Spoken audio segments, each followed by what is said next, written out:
Dude, life is so interesting. I mean, at one point, actually, in high school and stuff, you might feel happy, you might feel sad, and you basically feel like, especially when you're in high school, uh, nothing's gonna change for the better, or nothing like you basically seem like think like everything will be the same, right? Well, at least I got that feeling back in the day, and so now it's been almost exactly 4 years, I think, and I think more than 4 years, and it's wild, man.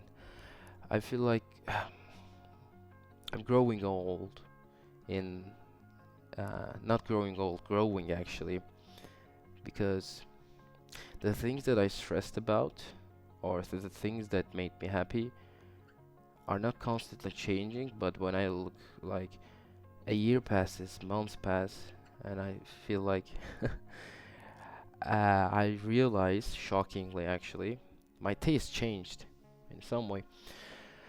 And well, the semester started, right? So you guys know me. I met everyone. I knew everyone, but I met more people. I socialized. I drank. I dated and everything, and life is going good, and I'm happy.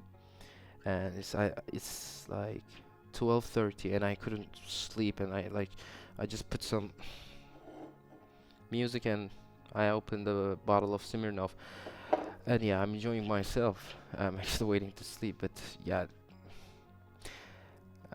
I mean, I just started drinking and I want to talk about some stuff. I mean, you guys know I like to talk with you.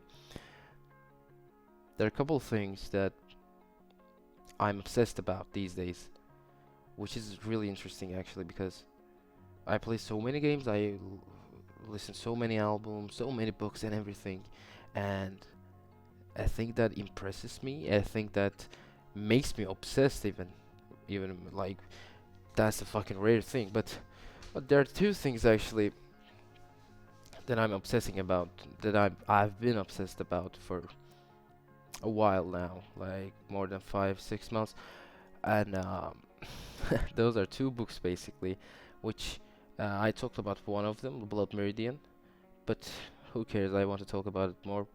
And Three Body Problem. Well, I talked about that in the Fermi Paradox video about the aliens and everything. And look, I go outside, I meet a lot of friends daily, and but when I'm at home, especially when I'm sleeping, I'm listening to like lore of like sci-fi lore, and the difference. Like I've been actually listening to a bit of Foundation by Isaac Asimov, and I tried to read the book in high school, I think, but I got so fucking bored and I thought it was bad. But I'm thinking of like I'm gonna buy the English version. I read the Turkish one a bit, but it's been years. Maybe my mindset had changed. Well, I remember actually reading the Galactic Empire trilogy, and I read the whole trilogy. And it was one of the worst sci-fi books I have ever read. Well, I know there are like some fucking nerds who are gonna say, well, it's actually like written in the 50s, and because of that, it's actually one of the first sci-fi classics. So you should respect. I mean, okay, sure, man. But it sucked anyway. I mean, just a waste of my fucking time. So Three Body Problem and Blood Meridian. Three Body Problem, for those who don't know, just don't watch the fucking stupid Netflix show. Uh, well, it's basically about the story where it begins in 1960s in China, right? And the first contact from an alien species that's like 4 light years away has been taken by a fucking communist, traumatized lady, a young lady. And she fucking replies, because she's young and she's dumb, she says, come, please enslave us, please, like, invade us. And then the alien invasion begins, right? But it's gonna, like, even even though the aliens, like the Tersolarians in the book, they're called that, if you didn't read the book. Uh, they're so fucking advanced, but even with that technology, the vastness and everything about space, it takes like 400 years for them to come. Well, okay. In the second and third book, some couple things change, but anyway, I won't spoil it, of course. And it's basically, I think it's the greatest sci-fi book ever written. And I don't know if it's because it's written by a Chinese author, because look, guys, we all read American stuff, right? Like the Western stuff, because the most popular things are like that. The most popular books are like the most popular movies, for example, are American movies, right? Nobody fucking watches this um, con movies or like French, Italian movies. Who gives a shit, right? Because they're fucking dumb. Like Americans know, or at least in America, there's this culture of extravaganza, which is good in some senses, which is bad also. But overall, I think, yeah, the cinema is American, and most media is American actually. And the writer is Chinese, right? Shishin Liu. And maybe that actually uh, made me more interested in the book in some sense, because it's such a different style of writing, and it's so amazing. So it basically has this idea about the Fermi paradox. Why haven't we found extraterrestrial life, aliens, right? So it says the universe is a dark forest, and it's an allegory, but universe is a dark forest, and every civilization is a hunter. And let's say if you're a hunter, and in the bushes front you're moving in the dark, and in the bushes front you see a movement. What do? You have a gun. You should shoot, right?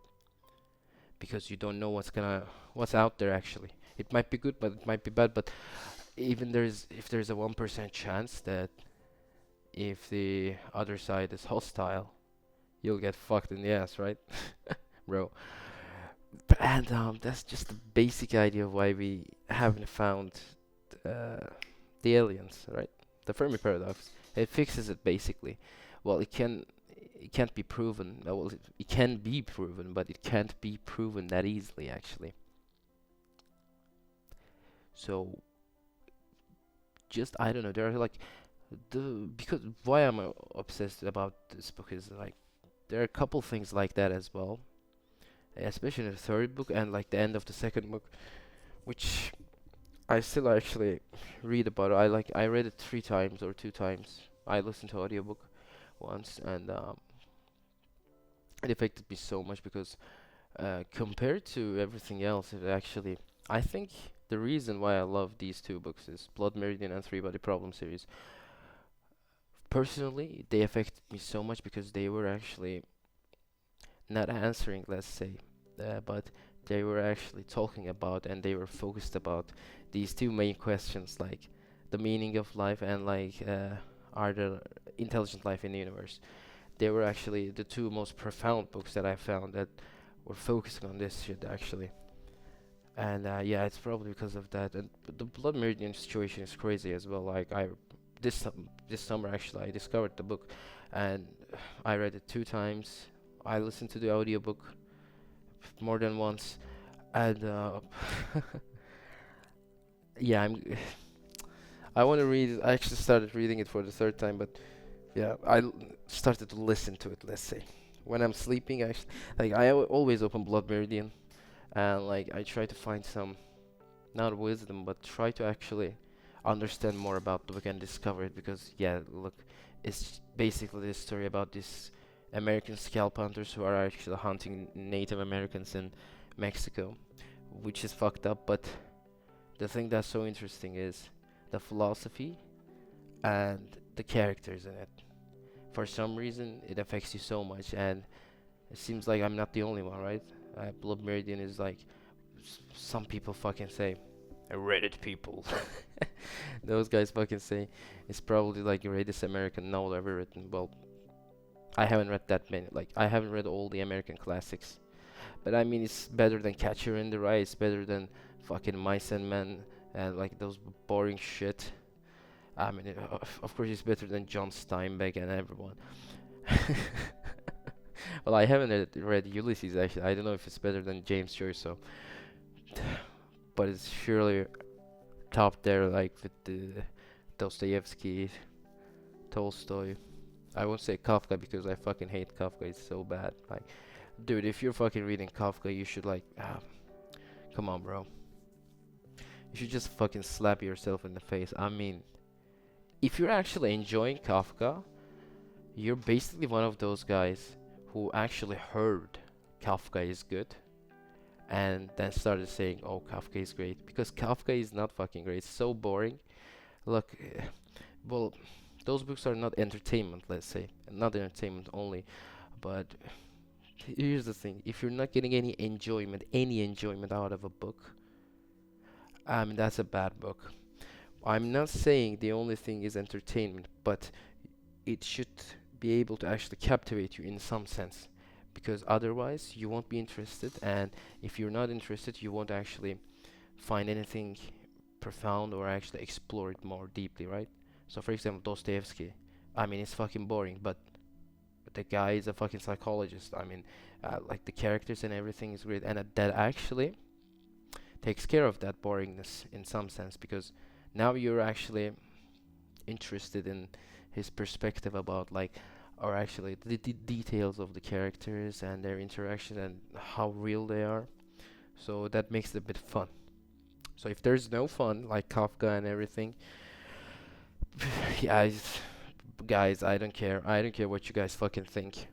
I mean, I don't really read the comments that well, I actually when I see it I read it, but um, Kafka is basically like these like French or Italian movies that nobody fucking watches, but they have like 9 out of 10 on IMDb or something. Or like they got fucking awards nobody fucking ever heard of. Yeah, I mean, dude, I wish I could fucking swore like more loudly, but it's the middle of the night and I played guitar like today a lot, and I'm thinking like my neighbors will make a problem. Yeah, fuck them. Um, so anyway, did somebody fucking hit? Did you fucking hit? And try to silence me?